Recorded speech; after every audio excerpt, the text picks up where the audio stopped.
It's not the duty of people who are not involved to deny the pain of people who are involved. In Nigeria, there's this big embargo about Biafra. You must never talk about Biafra. We have to move on. You have to forget. You have to just move on. Forget about it. But it's not the duty of people who are not there to forget. If the people who suffered want to forgive and forget, it's their prerogative, and they can do that at their will. Well, Steve Jobs, has anybody read his autobiography? Yeah, he stopped going to church because he read about the Biafra war. He said, if Christians can do that to people, why should I worship that God? I don't agree with him, but that's his view. He felt so bad about the war. Bernard Kouchner, former French foreign minister, remember him in Kosovo, digging every last bone to understand what happened in Kosovo. But where did he start? He started in Biafra. He was there as a Red Cross volunteer. He resigned from the Red Cross. He said, we can't be impartial in such a situation.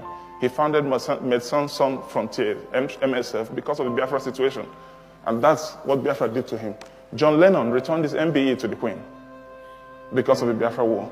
As a protest against violence and war, especially Britain's involvement in Biafra, which most of the British public aren't aware of, because all the press, TV and radios slant all the news from Biafra.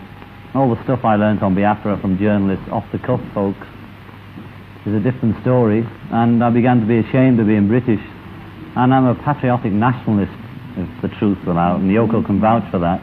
I'm always fighting about what Britain invented, radar, and what all the different things we've done. But every day I just began to worry a bit more about it, and I was going to send the MBE back anyway. I could have done it privately, but the press would have found out anyway. He would have been here a week later instead, less impact. Jimi Hendrix was playing concerts to raise money for the children in Biafra. He was raising money to feed people like me. I would have died if those flights hadn't come in. 3,170 flights in 3 years that came in with all the food we wanted because there was no way to feed Biafra. And of course, part of the war strategy was to starve and kill everybody. Akanu Ibiam, he had all the awards from here. CBE, MBE, everything, right up to the knighthood. He returned all of that to the Queen because of the war. If you came away from some of the earlier tragedies of the Biafran War and some of the wars in Africa and the AIDS things I photographed, there wasn't enough darkness. The next piece is also by Alex Baranovsky. It's called Biafra, and this was actually written for a documentary which just came out at the beginning of this year. The documentary is called McCullen, and it's about the very famous war photographer Don McCullen, who traveled around the world over the last 30, 40 years, taking the most extraordinary photographs, mostly of war-torn areas. And Biafra was a former province near to Nigeria, where they had a most horrendous civil war in the 1960s.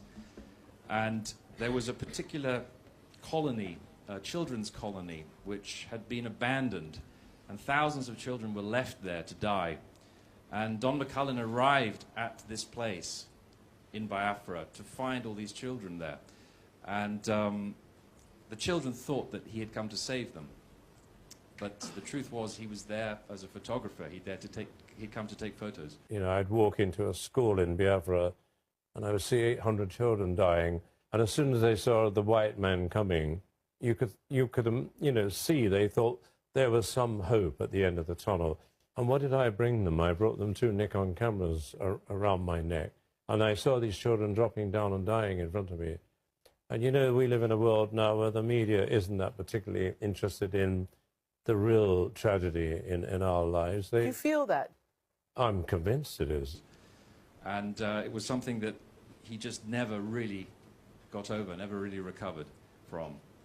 And Alex wrote this particular piece based on that, and it's in the film, which is the most extraordinary documentary. I would urge any of you to go and see it. It's just out, and it has picked up 2 BAFTA nominations, in fact, just recently. So this is Biafra by Alex Baranovsky.